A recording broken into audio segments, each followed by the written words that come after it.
Today's episode is brought to you by the folks over at SEATGEEK, the best and easiest to use ticket platform out there.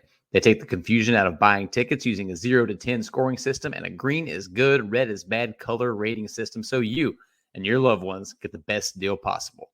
So whether it's going to see our beloved Redlegs at Great American Ballpark, the Bengals over at Paycor, FC Cincinnati, one of the area college teams, or pretty much anything in between, use promo code Riverfront at checkout and receive $20 off your first order. Click the link in the show notes to download the app and get started. That's Riverfront, one word, for $20 off.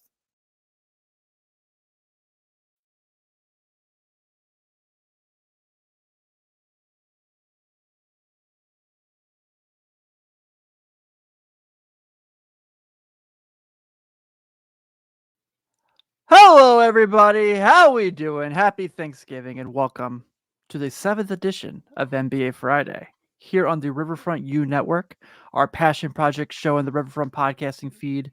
I'm Tim Daniel. Sean is not with us this week. He's too busy, Thanksgiving it up.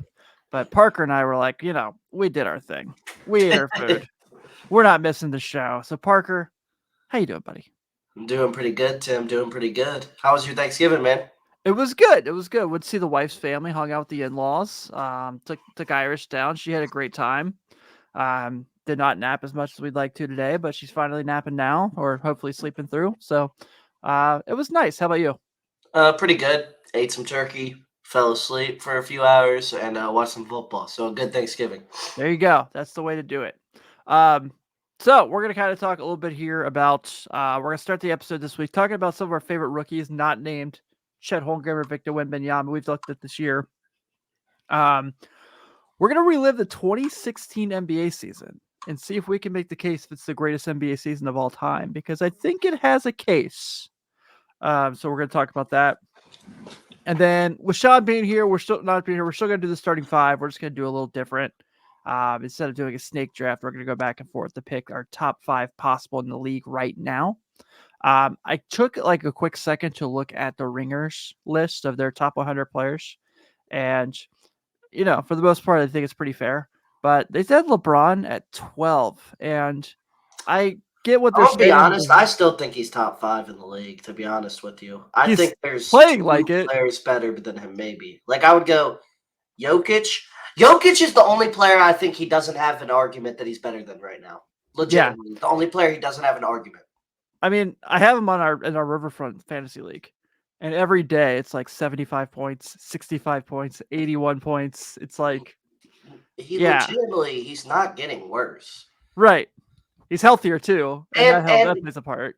And they realized that he was not having that 28 minutes bullshit. He was like, I'm not doing that. And like they still aren't good when he's off the floor, so they need him to play. Yeah, this whole like thing, like you heard in the game yesterday, where the announcer was like, they can't keep. No, I'm sorry, it was the Jazz game when they clinched the in-season tournament. Group. I was watching that game. I heard them talk about that. The commentators were like, they can't keep doing this, right? And then Reggie was like, I think they can. I don't see why not. It's not like anything has shown you he's not able to do it. Yeah, I agree. I definitely agree. I'll say this. I talked about this in the Patreon the other day, that you also can all be a part of if you're not. Patreon.com/RiverfrontCincy. We were kind of skeptical about the in-season tournament, right? We're like, I don't know, is this going to be weird? Are these players going to care? Things like that. Really enjoyed it. I've really enjoyed it. I mean, it's not the best thing ever, but like it's better than a regular season game. So anything, you know what I mean? I like it. Yeah, you're seeing the players, kind of the bigger players, like the Lillards and guys like that, who are like, look, we can like help teammates' lives change with that money. So yeah, I dig it. Some guys are making, that after taxes, like that's their yearly salary. You don't think they want to make that again? Like 100%. Yeah, I've dug it. I think it's been pretty fun. And also, how does it work? Do you know how it works with like two-way players? Do they get it? I don't know. I'd imagine they do, because why other? I bet you if you were on the roster for like one of the games, you get it. I assume. Right. Even if you didn't necessarily play. Yeah, so I bet you like two-way players get it, is what I'm trying to say. Because there's no way if you were on the roster for one game, you wouldn't get paid. Like, there's no way you'd have to. Right. Let's say the Lakers win. Is Max Lewis not going to get it, even though he's been on the roster and not played a minute? I think Yeah, yeah. or like Hood Schifino, like he's getting. Yeah, there's no way. I think he's been hurt though, Hood Yeah, Schifino. he's been hurt. Yeah, he's had a knee and he's been a But knee injury. I don't. I think he'd be in the G League anyways. To be honest with you, he'd be in the G League anyways. I agree. I do like him. But I think it's just going to be, it's probably the worst team to Where's play he for. gonna play? Yeah, where's he Right. gonna play right now? Yeah. But speaking of that, he is a rookie, so we're gonna get into this. We're gonna talk about some of the rookies that we've really liked so far this year. Obviously not the top two guys, which is between Chet and Wembanyama, because there's enough coverage of them. But different dudes that we've watched games of. I know Parker and I are very attached to our League Pass accounts. So this is very, very, very fun conversation for us. And more or less just guys we've seen that we've really liked and been really blown away by, and think we could see kind of building off this to build a great, really good career. That we've really enjoyed. So I'll give you the first dip. Who's the guy that you've watched rookie-wise that you've really enjoyed so far? I feel like we gotta say Asar Thompson first. Yeah, he's been awesome. Because he's been absolutely incredible. He's averaging 10 rebounds a game as a guard, really wing. Is he listed as a guard or a forward? Like, I think listed as a guard. yeah, exactly. And he's averaging 10 rebounds a game and over 2 blocks per game as well, correct? I don't have it pulled up right now, but I'm pretty sure I'm pulling it up. Yeah. And like we've really never seen something like this from a shooting guard. 11 points, 10 rebounds per game, 3 assists. People also forget he was the less hyped up brother. Yeah. Was the less hyped up brother. And Amen is not even the Rockets rotation. No, exactly. Amin isn't even playing, and Asar is looking like one of the best young rookies in the league and looking like a future All-Star. Yeah, look at the Ringers report right now for like their rookie rankings. He's third. So behind Chet and Wemby. Yeah, 12 points a game on 48% fair. true shooting, 10 rebounds a game, nearly 2 blocks a game, and 1.3 steals a game. So yeah, this guy was taken 5th overall. The Pistons probably got a steal there. Their team's awful. They're right now projected to have the number 1 pick in the next year's draft if things go the way they are. Not that matters for the lottery, but their team stinks, but he does not. And I do think they certainly have talent. Obviously, Chet, I think, is really good. I mean, not Chet, I'm sorry. Cade is really good. I love Jalen Duren. Their roster just doesn't make sense. Yeah. It just doesn't make sense right now. I don't think they're doing a good job of on their rebuild. I don't know if Cade Cunningham's the number 1 option in the NBA. But I do like, I like the talent they have. So that's definitely got to be the place to start. I'll tell you what, I'm going to stay on that team because Marcus Sasser has had a much better rookie year than I thought he would. And I loved him at Houston. Got to see him play in person a couple times covering Cincinnati. But I thought he was going to be one of those like 4-year guys who was back and forth from the G League. And so far, he has not been. Let's check these numbers out so far for the team. So 9.3 points a game on 60% true shooting, 41% from 3, and 3 assists a game. Was picked 25th overall in this draft. Obviously, played on a Final Four team in college. Has played in a lot of big games, but I've really been impressed with him. I don't know if he's, point guard of the future, but he has taken minutes. He has taken the starting role away from Jaden Ivey, who was a top 5 pick in his draft and has deservedly so done just that. Wait, Sasser? When did Sasser take over the starting role? He was for a couple games. I don't know if is Ivy back in there. No, Ivy hasn't been starting all year. It's been Killian Hayes has started all. Oh, that's right. Yeah, he might have started the games Hayes was out or something. Well, Sasser should start over him for sure. Oh, for sure, for sure. So I blipped that one. That's on me. But yeah, Killian Hayes is horrible. That's a topic for another day. There's no reason that he should start, but yeah, why don't the Pistons just play all the guys that they think are future parts of their team? Why does Jaden Ivey not start? It's the real question. Like, Sasser should be coming off the bench. Jaden Ivey should be starting. It's ridiculous. It makes no sense. Killian Hayes should not be even in the rotation. It makes no sense. Yeah, and it's like James Wiseman barely plays, which we've gone down that a million times because they have 74 centers. Duran should definitely be the starter, no doubt about it. Yeah, but Wiseman should play over Bagley, in my opinion, because there's Yeah. still something there. Like, you know what you have in Bagley. At this point, Bagley's a okay backup big man. Like, you know that. Like, he's all right as a backup. Yeah, does Isaiah Stewart need to be on this team? Like, he's a serviceable enough NBA player. You could probably have him on the bench role on another team and be fine. Yeah. Like Isaiah Stewart It's a weird start.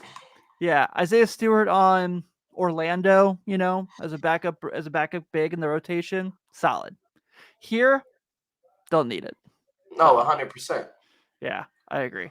All right, here's another guy you've been liking so far. The next guy I want to talk about is somebody who was the number one player in high school, number one recruit coming into college, and he had a very disappointing freshman season at Duke, but still was drafted lottery because of his potential. Derek Lively. Yeah, he's been really good. Been a really solid player for the Mavericks. He's been starting 8 and 7, a block a game. Just overall a solid big man that can catch lobs from Luka and Kyrie, can play good defense.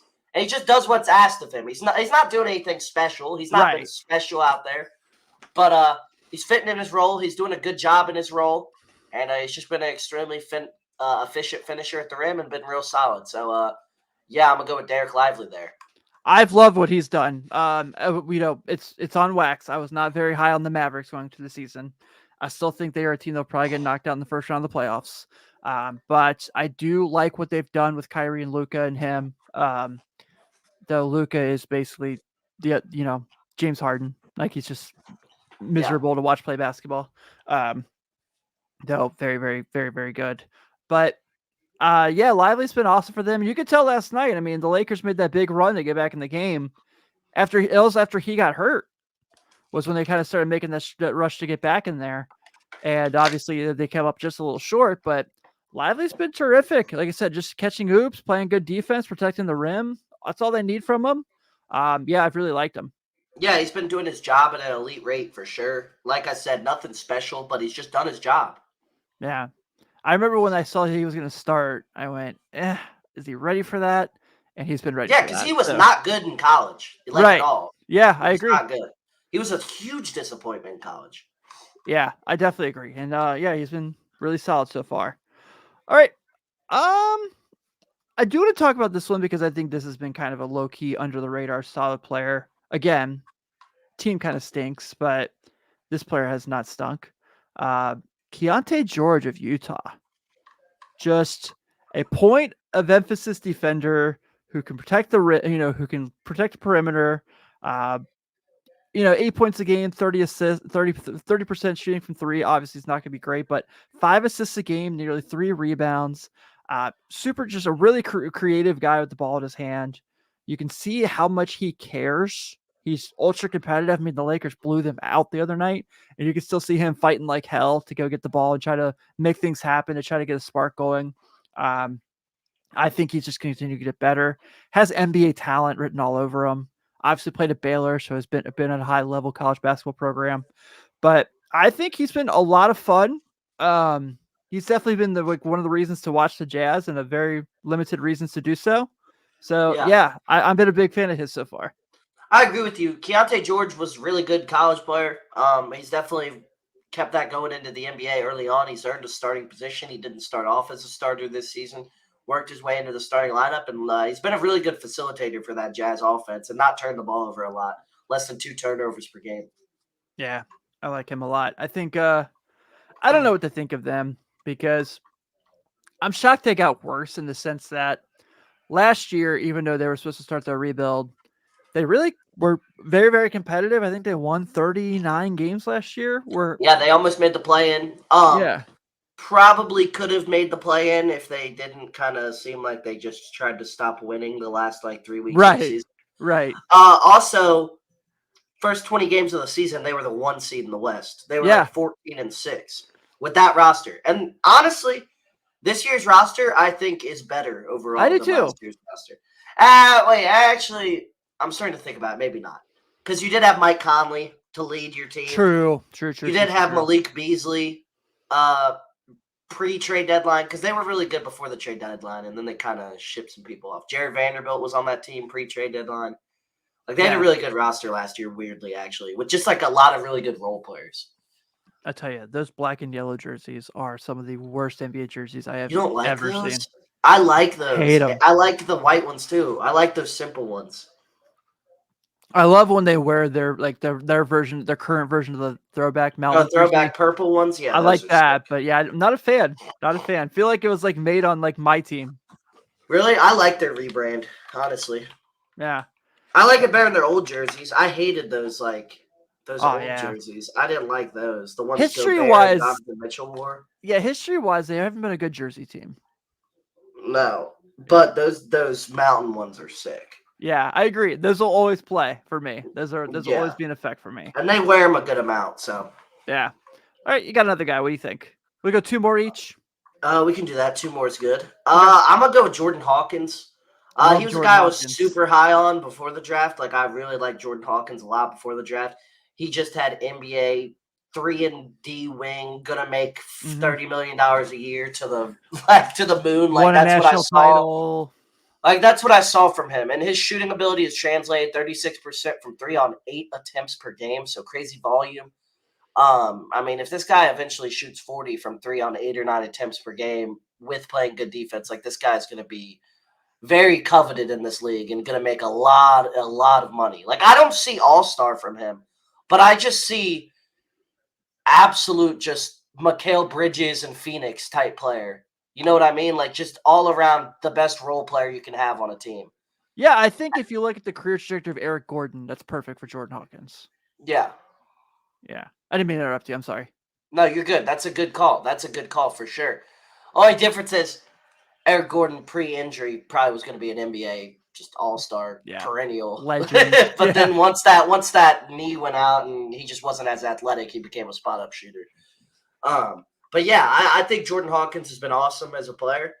I just think he needs to improve on a couple more things, like polishing his game, be a little more physical, trying to attack the rim and stuff, not rely on the 3 ball as much. But I think he's going to be really good. He's been awesome to start the year.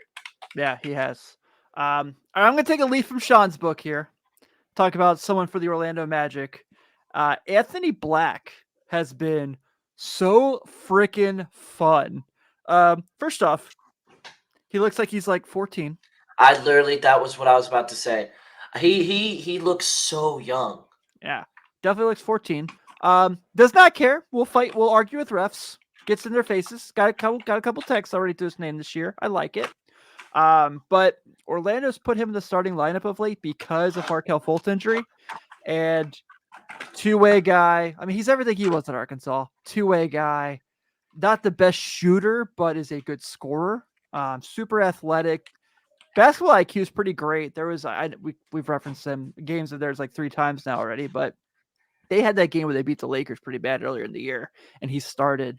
And he has LeBron on him at a play where he fakes a cut to the rim, and LeBron bites. He bounces back to the corner, catches the ball, and hits a 3.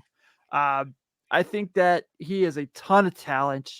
He does need to probably put some muscle on, but there's a lot to like about his game. Let me try to pull up a couple numbers real quick. I'm kind of shocked that.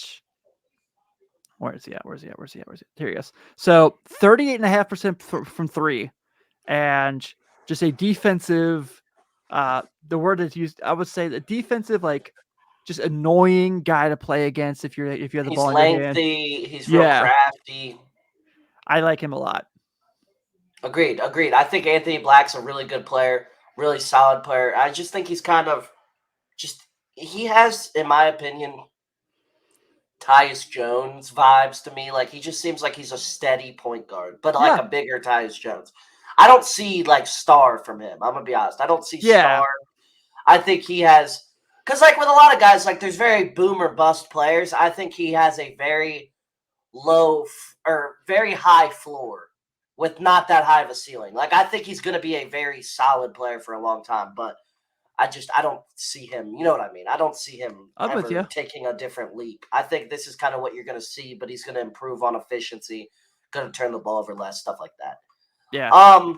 For my last player, I'm looking at all these rookies who I want to talk about. I guess we got to mention him. He was the number 2 overall pick. Brandon Miller has honestly been kind of what I was going to mention him next, yeah. He hasn't been worse. He hasn't really been better, honestly. He started out hot the first like 3 or 4 games of the season. He's cooled off a little bit. Not very efficient to start the season, only 27% from three, so struggling to shoot the ball from three, obviously. 13 points a game. Wasn't that high on Brandon Miller once the whole summer league happened and we saw he couldn't score against rookies and stuff, and we were like, what the hell? Like, what? He was really struggling in the summer league, but he looked good in the preseason. He's looked good early on in the season, I'd say. For a number 2 pick, he's been a little underwhelming, I'd say, but overall, he's been a real solid rookie. Overall with this class, though, this is about as underwhelming a top of a draft class can be in Yeah. terms of production. You have, I believe, 4 players. And I think Parker pressed the wrong button. All right. Let's do this real quick. All right, so like I was saying with this draft class, is I think there's only 4 players that are averaging double digits in the entire class so far, which is just, I mean, very underwhelming for a draft class. It's a very deep draft class with a lot of nice role players. Yeah. It's very rare that you see second picks, third picks, fourth picks not really producing that much, and that's what we've seen here. Like Brandon Miller, 12 points a game is the most productive of the top of the 2 through 4 picks outside of Wembanyama. Like Right. Thompson is barely playing. Scoot Henderson only played like 4 or 5 games, and he looked horrible in those 4 or 5 games. Didn't look good last night when he came back either. Yeah, it's just I'm not that high overall in this draft class, if I'm being 100% honest. Yeah. Like I just don't see many players that I think are going to be all-stars, but I could definitely be wrong. I really like Brandon Miller, and I think he's definitely going to improve. I think playing with LaMelo, he's going to have so many open shots, especially the way LaMelo's played of late. Melo looks amazing as Yeah, he does. So I think he'll be fine. But yeah, the 28% is kind of a red flag at the moment. But he had those stretches in college and ended up being the best player in the country last year. So I think we'll be okay there. All right, my last guy, I'm shocked you did not talk about him, so I'm going to do it, is Cason Wallace of Oklahoma City from Kentucky. And kind of, obviously been a role player, been a backup guard when they have all the talent they do, specifically one, Shai Gilgeous-Alexander, who has been an MVP candidate so far this year. But another two-way guy, and this is a super small sample size that I absolutely love. Less than 2-3 attempts a game, he's shooting 55% from 3. Super talented two-way guy. I think kind of OKC really got lucky with this pick because he did battle injury last year. I do wonder if a healthy Cason Wallace is picked a little higher in this draft because we have Kentucky had that stretch, but he had that tournament game in the first round of the NCAA tournament. It was really good. So I think Wallace is in the perfect team for him as a guy that, like, when Shai needs to take a break, he can go in there and kind of take care of the ball handling job and do his thing. So I think it's been really fun. Agreed. Cason Wallace, really solid player. I just feel like a lot of these players in this draft are very similar in what they're going to bring to the table. A lot of these like scrappy defensive guards that can hit threes. I feel like that's like literally like half of this draft class that we've talked about. And like it is a little concerning because I'm just looking at the ringer here. It is a little concerning that only 2 players have a projection like from these people above starter in the NBA. Only Chet and Wemby. And honestly, that's really all you could predict at this point, like that are going to be all-star players. Yeah. I mean, Wemby certainly looks generational. Oh, 100%. Yeah. He looks generational, and Chet looks all NBA for sure in the future. Yeah, absolutely. I love Chet. I didn't think I would. Yeah, I do. didn't love him in college and stuff. I didn't either. But he also went like to him. Gonzaga, and I can't stand Gonzaga. So Yeah, that's probably half of it. yeah, though I am really liking Rui Hachimura right now. So yeah. All right. Well, that was fun. Kind of taking a little rookie talk in there. So our flashback segment, this is a fun one because I don't, obviously a lot of people remember the 2016 season for the sake of the Cavs title, but there is so many things that happen in this season that are just awesome. So let's start with obviously the Warriors going 73-9. Let's start with the fact that the Cavs fired their coach 30 games of the season and still I don't won think the title. anybody remembers that, honestly. I think only like basketball like sickos remember the David Blatt era for the Cavs. Like I feel like nobody remembers that. I remember he kind of threw a dig at the Cavs when the Why Dwayne did he Wade get season. fired? Just because they wanted Ty Lue to be the coach? Like, it's not like they were underperforming. Like, what was their record at the time? Probably like 19. 20-9. They were 20-9. You got fired at 20-9 is insane. So it's funny you asked this because I actually read Brian Windhorst's book Return of the King, which is a phenomenal basketball book. If anyone needs something to pick up and just read, it's an easy read too. And I guess he talked to David Griffin, and David Griffin was so nervous to make the decision to fire David Blatt. Like, didn't think Who it was talked to David Griffin? Like the players? Wendy.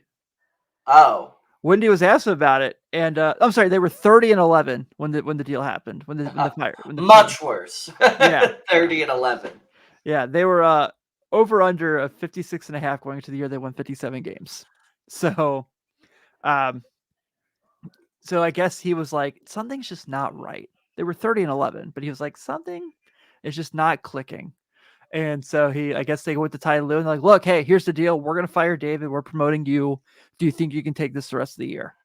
This is like right before the trade deadline, right before the All-Star break. Like, can you keep this going?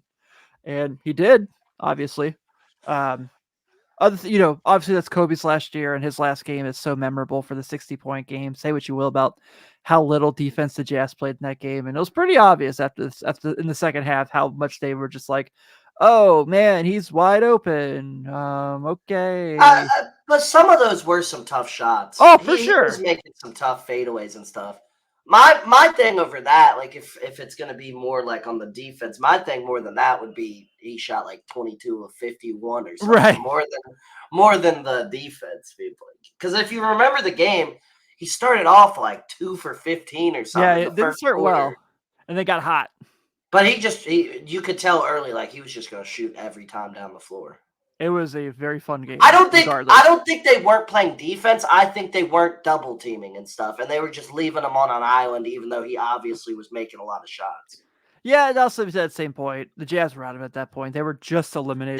They got eliminated earlier that night, I remember. Yeah, so they had nothing to play for, and so yeah, why not? Trying to think of other things. Obviously, we'll get into quite a bit, but I just kind of want to go through the season. So going through the Cavs, Curry was the first unanimous MVP that year too. Yep, Cleveland won the first 10 playoff games. They went 10-0 to start the postseason. Didn't have a loss until they lost those 2 against Toronto in the conference finals, and then won the next 2. Oklahoma City, obviously, that's the last year Durant and Russ together. They obviously go up 3-1 on Golden State, and then they blow the lead as well. Just a crazy year. I'm trying to see if I can find the playoff bracket, just kind of talk about a few different things. That was the year Stanley Johnson said he wasn't afraid of LeBron, and LeBron just destroyed him. That was the year that first round matchup. Yep. That was a rough shout out LeBron's former teammate, Lakers, Stanley Johnson. That's right. That happened. That was a thing. He was a Laker for a year and a half, I think. He was there as long as Westbrook was there. He was on the Westbrook era. Yeah, the Heat Hornets series that year was really good. Yeah, that was the year Dwayne Wade was like trash talking the fan. Yeah. That was the last real D Wade series. Like that was the last time that was his last year with the Heat before he obviously went back to end his career. But that was his last year before he went to the Bulls. That was the last year he was really like D Wade, I'd say. All-star D Wade. Yeah, for sure. Trying to think of other things that happened that year that were pretty fun. So because was it San Antonio OKC beat to get to Golden State? Yes. Oh, here's something we didn't talk about that happened that year. San Antonio won like 67 games. That's right. And nobody even remembers because Not the a clue. Warriors won 73. But I'm gonna pull up the standings from that year. But yeah, San Antonio won like 67 games. I believe it was that year. Because I believe they never got the one. Yep, 67-15. San Antonio went.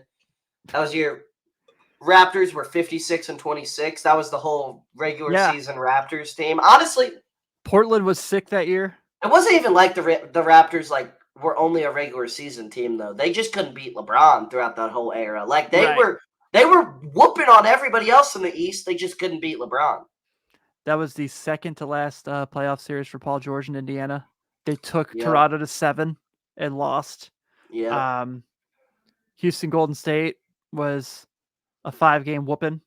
Look how competitive the East was that year. I know. So Boston, Atlanta. I forgot about that series. That was the last year before Harden got like help in Houston. Yeah. And then I remember that Portland series against Golden State where they lost in 5 games. But it was pretty competitive for the most part. Steph got hurt in that series. I remember that. It was really competitive. Those games were coming down to the wire. I remember Portland almost went up 2-1, I believe, and then like the Warriors came back and won it late. Yeah, this year launched Game 6 Clay as a thing. Yeah. That was pretty popular for a bit there. It did, and then last year everybody kept being like, "It's Game 6 Clay time," and then he just isn't that same player anymore. That happened in the Celtics series in the finals. Even though Golden State won in Game 6. But he had like he was non-existent. And that happened last year versus the Lakers in Game 6. The Lakers won by like 40. Oh yeah, they were pissed they didn't win Game 5, so they took it out on them in Game 6. But all these things we just mentioned, and some of this kind of elementary. This was this was really the last year of like Lob City competing. Because the next year they were still a team, but I think Crawford was gone. JJ Redick was gone, I believe, the next year. So it wasn't the same roster.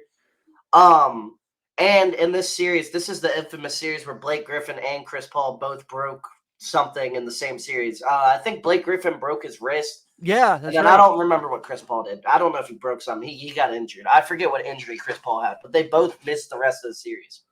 Yeah, you're right. That's the reason the Trailblazers won that series. The Clippers would have definitely won that series if they played, but it was DeAndre Jordan and Jamal Crawford facing the Trailblazers. Lillard, last year of Aldridge. I think that's the last year of Aldridge. This was this was the year CJ McCollum stepped on the scene. That's right. He won Most Improved Player this year.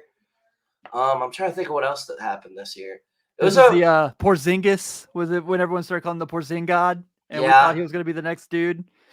Kemba Walker was a top-tier point guard. He was incredible. He was incredible. I think this was the best year of Kemba's career, correct?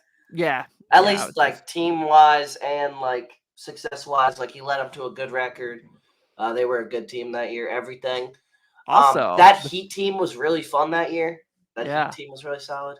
The final year of the grind you out Memphis Grizzlies. Yeah. Yeah. Final year of that.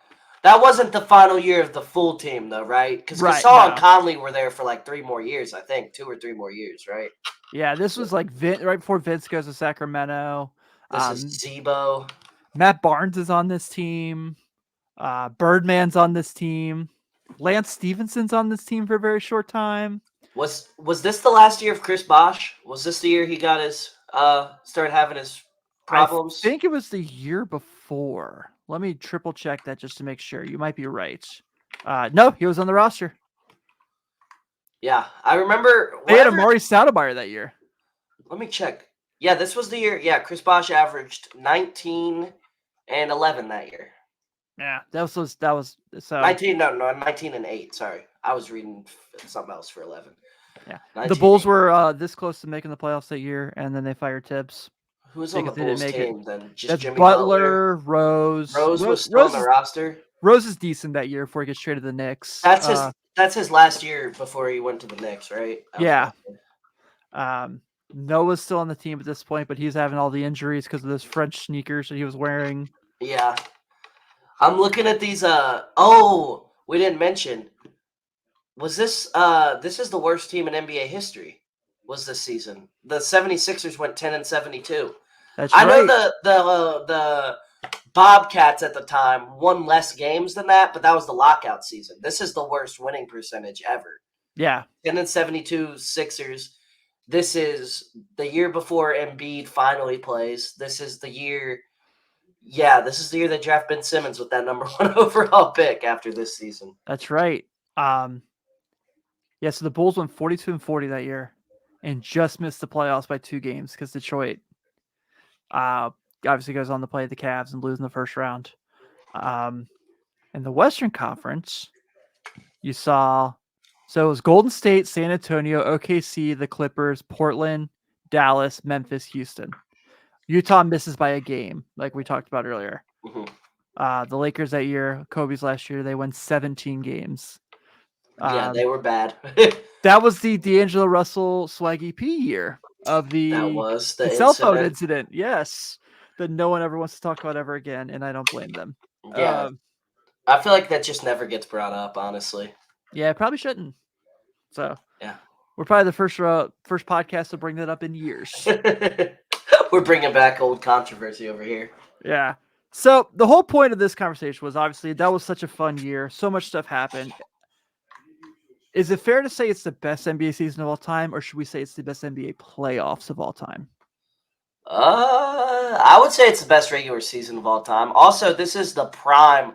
This year is the prime year of that era of basketball in terms of all these players were at the peak of their talents. Westbrook, Durant, Harden, Curry, LeBron. That's like that whole era. Dwight. It's like right when Dwight starts to fall off, where he's still elite. Yeah, but the end's same coming. with D Wade. Like D Wade's still an all-star, but it's fallen off. Same with Carmelo, he's still an all-star, but it's fallen off. Like it was where all generations were kind of. LeBron is just obviously was, even though he was in the older generation, he was just still good as hell. Like like he was just still at the peak of his powers. And also, this is the year too when they were down 2-0 to the Warriors. Before the 3-1, when it was just 2-0, and then Colin Cowherd claimed that LeBron will never win another title. This was the end of LeBron's greatness. Like, this was the end of his run. And it's 8 years later. He's still just good, so. Yeah. It's, I think a lot about that OKC Golden State series because I feel like there were so many ramifications that come out of that series. And you've heard Iguodala talk about this. Iguodala flat out said they were the best team in the league that year, and they should have beat us. If the Thunder beat them too, they're not. KD never leaves. There's no way. Even if they make the finals, he might leave somewhere else if they lose in the finals. He could have went to Boston or somewhere if they lost in the finals, or Washington, Miami. There's no way in hell he goes to the Warriors after beating the Warriors. I don't care what he says. He said I think he would have. There's no way he would have done that. Yeah, there's no way. They would have. Yeah, I agree. There's no way. Yeah, and then obviously you mentioned the Draymond Green suspension, which with the hitting LeBron in the nuts. Hitting Steven Adams in the nuts that year. Yep. He was on a tear that I think he did to Steven Adams twice, I want to say, in that series. Like there's someone else, but I can't remember who it was. This was peak menace Draymond. Yeah. This is before Draymond and LeBron became best friends, too. Right. This is when Draymond hated LeBron. He was calling him a bitch and stuff. And and now Draymond isn't even competitive when he plays against LeBron. He just bows down. There's just so much stuff that comes out of this series. Just the weirdness of how big the Channing Frye Richard Jefferson trade was for the Cavs that year. Mm-hmm. Well, they got him in separate trades, but you know what I mean. How big? I mean, Richard Jefferson was a key piece. Like Channing Frye was a key piece, but not in the finals. He got cut from the rotation. Jefferson was playing huge minutes in the finals. Yeah. Channing Frye because Jefferson started when Love was out with a concussion for that game. Yeah, he did. So there was that. That was crazy. I remember they picked up Dante Jones at the end of the year as he got ejected from that game, so he lost his full year's salary. And LeBron was like, "I'll pay it." Former Cavs All-Star Mo Williams was back on the roster for his finals season. And nobody remembers this. He played in Game 7. He played minutes in Game 7 of that finals. Because I remember he had a layup. Just because I've watched that game so many times. Yeah, that is the one game. I've watched the highlights. I've watched the full game so many times. So I know plays from this game. I remember he scored in that game too, like in the second quarter or something. Mo Williams. We didn't even mention Craig Sager finally working an NBA Finals game. TNT allowed ESPN to have him work that game because of everything that he was going through. Yeah. And so he's interviewing LeBron in the post game. This is Game 6. After the Cavs just like wiped the floor with them. Oh yeah, this had the trash talking moments in Game 6 too. LeBron shit talking Curry, the Curry ejection. He blocks him and he just like looks at him. He just does that whole thing. J.R. Smith, that goes nuts. There's like huge plays in this game during the Cavs run. That's so my only thing I would take away from that Cavs championship. I just wish they had won in different jerseys. You don't like those? I hated sleeve jerseys. Actually, I had one. I but like the Cavs ones. I'm not gonna lie. I actually have it. They look. As I say that, I'm gonna be but honest. They look horrible on us, but I liked them on on NBA players. They looked all right to me. Like I Actually, think they were I horrible to buy, but I have the LeBron one because he won the title in it. That's the only reason I bought I it. have one too. But it's like so small now, obviously. But I have one too from the Christmas Day, the red Heat Oh ones. yeah. I have that one somewhere in my house. Also, I didn't mention this. Also, Draymond Green had one of the greatest Game 7 performances ever. Yeah, he that had like 36 nobody points. remembers. Nobody remembers because they lost. He had 32, 15, and 9. Yeah, he did. And it just nobody remembers it because of how, to be honest, how bad Curry and Clay were in this game. I just remember so well watching Game 7, not like going back and watching, but literally when it was happening. On that last play when they pulled the switch where Kevin Love is guarding Curry on the perimeter, I'm like, he's going to blow right by him. And Kevin Love just plays like the best defense of his life for 7 seconds. Literally just like doesn't let anything happen. And I think Curry probably, if he'd like thought through Also, it I think Curry was scared and he didn't go to the rim. I'm gonna be honest. I think that's what I was gonna say. He could have gotten around him, but he was looking for a 3, is why he shut him down, in my opinion. Yeah, that's what I was gonna say. Is like if you look back and watch it, he's definitely got an open lane. Yeah, 100%. Yeah.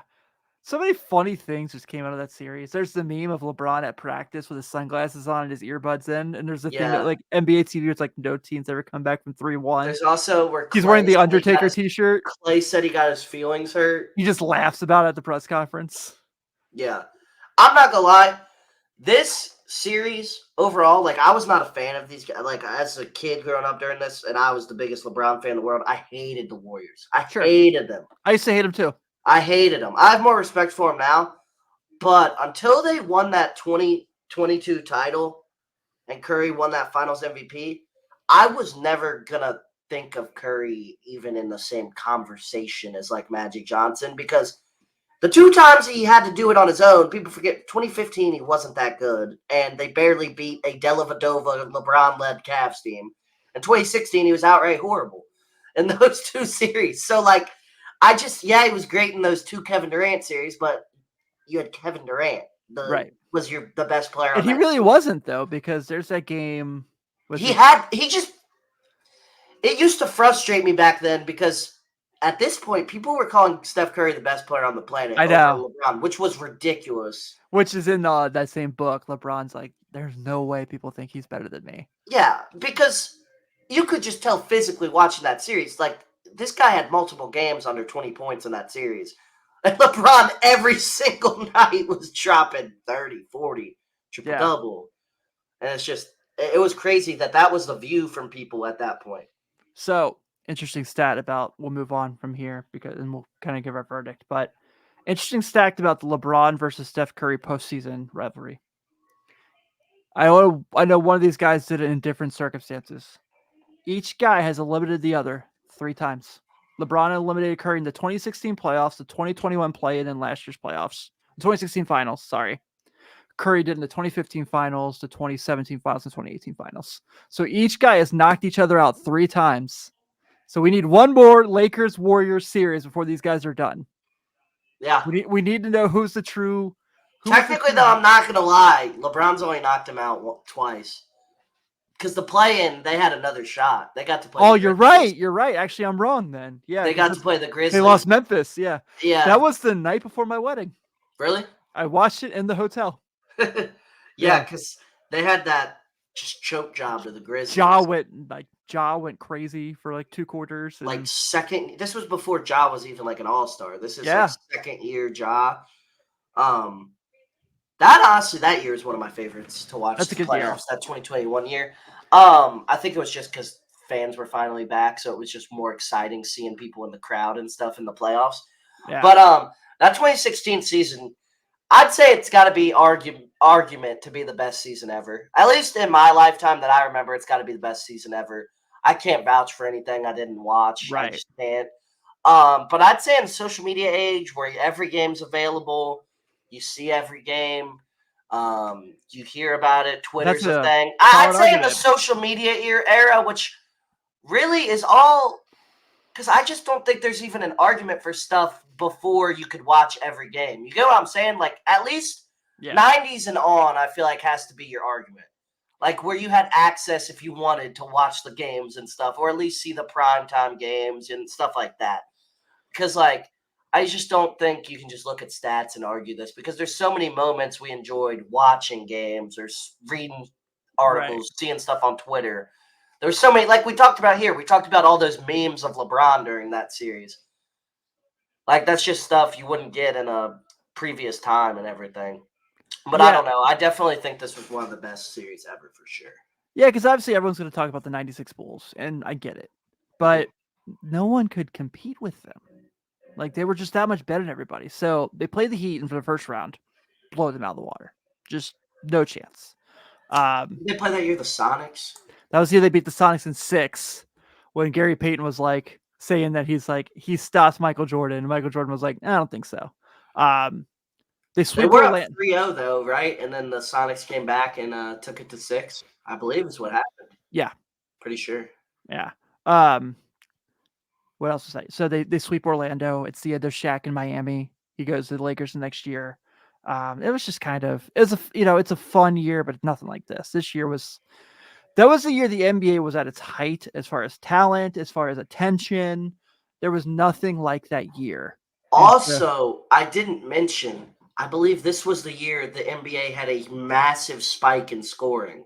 Was the first year this year. I believe this was the first year of the massive spike in scoring, and a big part of that, I'm pretty sure, was the Warriors, because the Warriors won the title the year before just chucking up a ton of threes, and this was the first year of that revolution where NBA teams started shooting a lot more threes. Another underrated thing we didn't talk about from that year was Steve Kerr missed the first 27 games. He did. Luke Walton was the coach. Why did he miss the games? I forget. Some sort of health issue. Yeah, I don't remember what he had or what it was, but I remember that. Yeah. I remember watching him as the series was falling apart when he'd be like, "How do you stop LeBron?" He was like, "Hope takes a break and goes and gets a drink of water." I don't know what to do. Literally.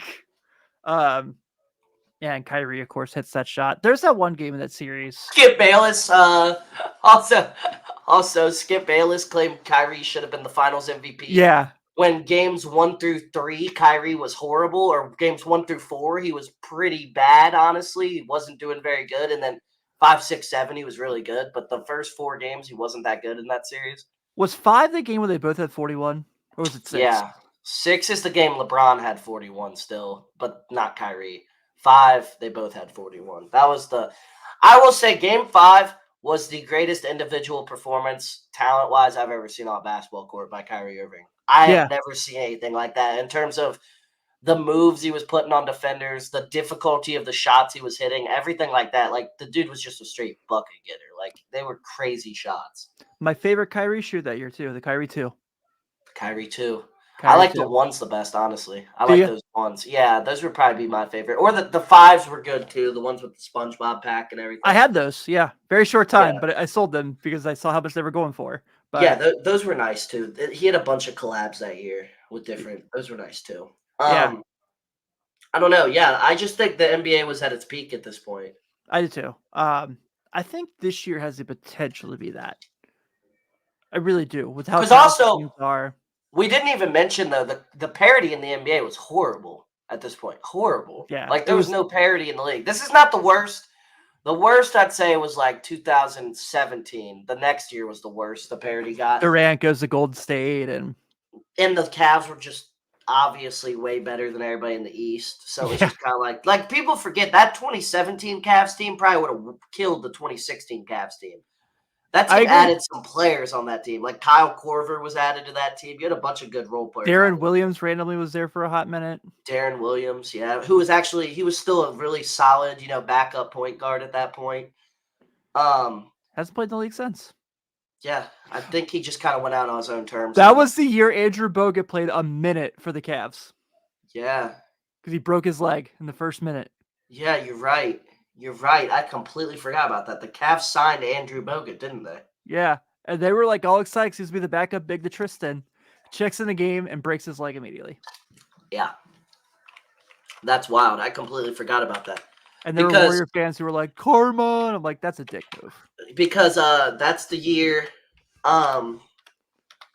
That's the year. What am I trying to say? That's the year they went to Zaza over Bogut. Yep.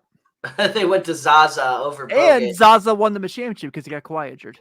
Yes, he did. And also, I forgot to mention this. That is the year Anderson Varejao, the longest tenured Cav in NBA history, or in their history, went to the Warriors halfway through the season and then lost the title when he would have won a title. I heard he declined the ring all those years. Yeah, he did. Yeah, I heard he declined the ring because he was on the opposite team. Yeah, and he was on the Cavs for 15 years. A long time. And then he went back to the Cavs to end his career for a couple seasons. Yep. He was on those bad Darius Garland rookie year Cavs teams, Sexton and Garland teams. That's the dude's kind of starting to put together. They're playing pretty well of late. They are. That Sixers game was really fun, and the play in-season tournament game. That was a really fun game. Yeah, it was a shame that Embiid fouled out on a bonus. I know. Pat Bev fouled him. Yeah, that was really fun. But yeah, I think that was just like the best year to talk about. Obviously, if you saw all the things we discussed there, that segment went a little longer than we expected, and it was great. So I don't care. Yeah. All right. So that brings us to our starting five, which is our final segment of this week's episode. So Parker had the idea for the draft. And again, like I said, we're doing a little different this week because Sean's not here. It doesn't feel right to do a snake with two guys. But the idea here is to try and put together the best possible starting five of the current NBA. So more or less, just like we described, you want to get the best five dudes you possibly can to make the best team possible to, basically we're playing my team for we're trying to win games though. We're like you 2K heads out there. Yeah. So it's your draft. It's your segment. You got to pick one. All right. The first pick right now pains me to do this, but I'm going to go with Jokic. Not the biggest fan of watching Jokic play. I'm going to be real honest. A lot of people do like watching him play. I personally find him a little bit boring. I'm not going to lie. Yeah. But I think he's the best player on the planet right now. I do too. And I don't think there's much of an argument. I think for spurts, LeBron can still be the best player for like 5 minutes at a time, but just overall throughout a game, I think Jokic is the best player in the league right now. Yeah, I completely agree. I think that's the right pick. So I feel like this is the right pick too. I'm going to take Giannis at 2. I feel like this is a guy who has everything it takes to be the next ruler of the East. Does have a title, but should be better. And I think the way this roster could potentially get to come together with how they've made this trade will be better. Also, multiple MVPs, Defensive Player of the Year. Should he have won it? Probably not, but he did. But I think he's the best player in the East, and I don't think it's close. I agree with you. I'm going to go with LeBron James as my next pick there. I just think that a combo of Jokic and LeBron is disgusting. That's really my thought process here. I just don't think anybody's going to be able to defend those two in a pick and roll. Yeah. And I think just the basketball IQ that would be on display with those two playing together would be insane. So I'm going to go with LeBron as my second pick. How do you upgrade Giannis and Dame Lillard? Giannis and Steph Curry. Simple as that. You talk about that. You talk about that pick and roll. You are kind of though just building the Bucks right now. Yeah. So far, it's just like a little bit better version of the Bucks. You took LeBron, so I've had him in the 2 drafts. I've had him in 2 drafts so far. In one of the drafts, we talked all about him. The draft was about him strictly. So yeah, it's fair. I like it. All right. Tim's got the Bucks. He's gonna draft Chris Middleton with his next pick. I think here, so I got LeBron and I got Jokic. I'm going to go with Kevin Durant. Still one of the best 5 players on the planet, in my opinion. Yeah. Having arguably his best season of his career right now. He looks as good as ever. On a team that can't put it together. I think his longevity has been highly underrated because of LeBron's longevity. I think, and I'm going to be honest, one thing that annoys me, people out there, quit comparing Steph Curry's longevity to LeBron or Kevin Durant. Agreed. He's as old as Kevin Durant, but he has not been in the league that long. In his first 2 seasons, he didn't play really. He was hurt the whole time. So, and he was in college longer than a year. Yes, he has only been a star-level player for a decade. So Which is still long. It's long. It's a long time. But Kevin Durant's been a star for 17 years. So it frustrates me when they compare Durant's longevity and Curry's. Durant's has been a lot more impressive. Curry's peak has been a lot more impressive. That's my opinion on that. But I just think LeBron and Jokic finding the greatest scorer ever, arguably, like in terms of just pure scoring ability. You already won this draft. I mean, no matter what I do, you've already won. So I'm going to go Jokic, LeBron, and Durant.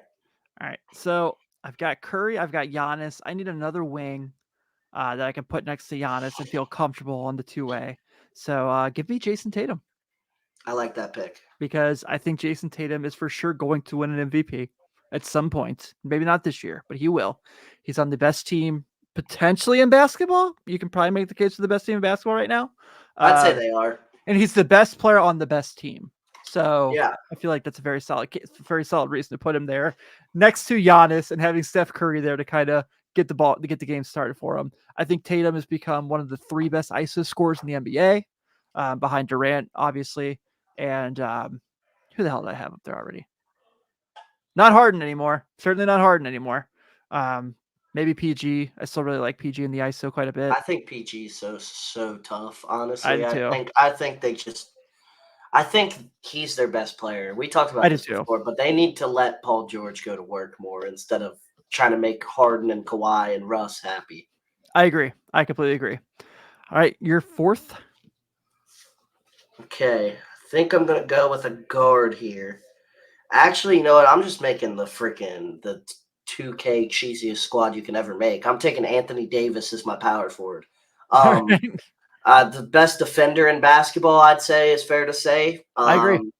Having another, and arguably the best rebounder in basketball. Seriously, he has an argument to be the best rebounder in basketball. Best shot blocker.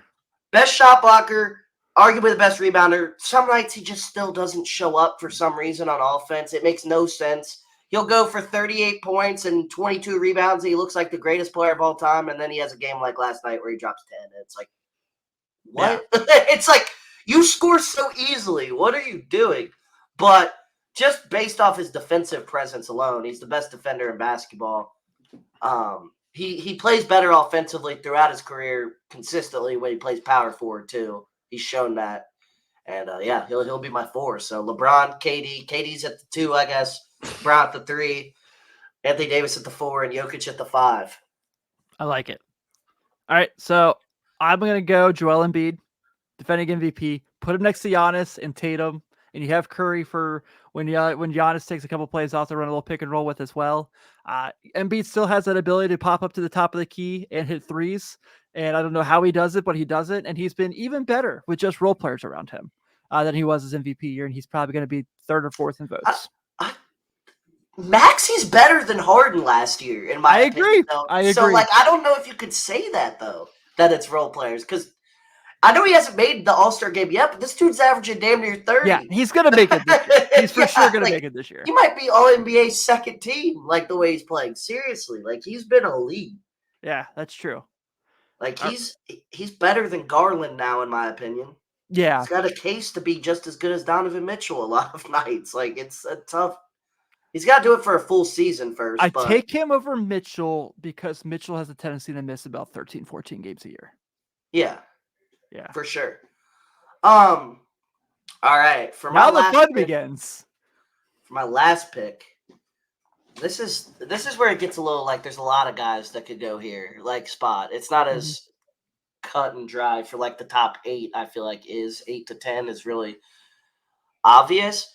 I'm gonna go with the point guard of the Phoenix Suns, point guard Booker. Because on this team, he's really not gonna be the point guard. In all honesty, LeBron and Jokic are the point guards of this team. But I think he's one of the 5 best scorers in basketball. He's a very underrated playmaker. The guy's averaging 10 assists per game right now. And he's shown this is not You know, this is like an 8-game sample size now. It's not like 3 games anymore. Like 8 games, he's averaging 10 assists a game to start the season. Do I think it's going to drop? Yes, but do I think he's going to average 8? Yeah, I do. And I think Booker's just a really underrated player. I think what he did in that playoff series last year was so underrated. Like, I thought he was amazing in that playoff run. And I think if they had role players, they would have beat the Nuggets, honestly. But they had nobody outside of Booker and Durant. But I'm going to go Devin Booker as my last pick. All right, so I'm also going to go a Kentucky guy with my last pick because I need someone to guard Booker and someone I can count on to score and has the upside to score 40 points a game. I'm going Shai Gilgeous-Alexander. I like that pick. So I ended up with Curry, Shea, Tatum, Giannis, and Embiid, which is not as good as your team, but still pretty good. It's a pretty good squad. Yeah. It's a pretty good squad. So who do I have? I had Booker, Durant, KD, LeBron, Davis, and Jokic. This is going to be a low-ass scoring game because both these teams defensively are. Yeah, 100%. It's going to be Shea versus Booker. Neither of them can play that well defense. I mean, they try. It's not like they don't try, but they're not great defensively. So, yeah. I don't know. We put this on the blacktop in 2K. Just let it play out. CPU versus CPU. Swear. Might have to. Yeah. The one thing I will say is, first of all, make me a GM. Like, I can build me a squad out here. Come on now. If the NBA ever decides to do a fantasy draft, reset teams, make me a GM for a new expansion squad. Yeah, we'll move to Seattle. We'll yeah, exactly. Yeah, we'll go to Vegas. Draft the team out of Seattle. Yeah, Vegas, exactly. Yeah, it's gotta happen. It's gonna happen at some point, right? Oh, 100. There's gonna be a team in Vegas and Seattle real soon, in my opinion. So there's no way. Would they move someone from the West to the East, or would they just do an expansion team, one in the East, one in the West? Because Seattle, I think they're doing 2 when they do it. I think they said that when they do expand, it'll be 2 teams. Is Louisville going to be the East Coast team? That would be nice. I would love a Louisville team. Oh, dude, I'd be applying for credentials every day until they. Yes. Why can't they make it a Lexington squad though? They have an NBA team every year. They still never do anything. Yeah, that's true. Cincinnati basketball team would be nice. Oh, the Royals bring them back. I forever dream of that. Forever. That'd be really nice. I just don't think Cincinnati's big enough to have 3 teams. No, I agree. I just don't think we're big enough to have 3 major sports teams. We already got 2, but I mean a Columbus team, something like that. Like there's a lot of cities that could be the Eastern Conference, but I feel like Vegas or Seattle is the West Coast team for sure. I agree. Yeah, I agree. All right. Well, I think that's going to wrap up this week's edition of NBA Friday here on Riverfront U. If you're checking us out on YouTube and if not subscribed already, please do so. We would definitely appreciate the love. Check us out on the Patreon. Go to patreon.com/RiverfrontCincy. And join our group, join the fam. It's not expensive. We're not breaking the bank. You can join us for cheaper than your Disney Plus subscription. So just saying. And your Amazon Prime if you go to the monthly service instead of the yearly payout. So we can take good care of you and give you a good conversation every day. Also, of course, check us out Riverfront U. If you aren't subscribed already on your podcast app of choice, please do so and give us a nice solid review. Goes a long way, of course. On behalf of Parker, Sean will be back next week. I will get his draft during this week, and we will alert you guys what it will be before the episode. But have a good one, and we'll talk to you all next week. See you guys.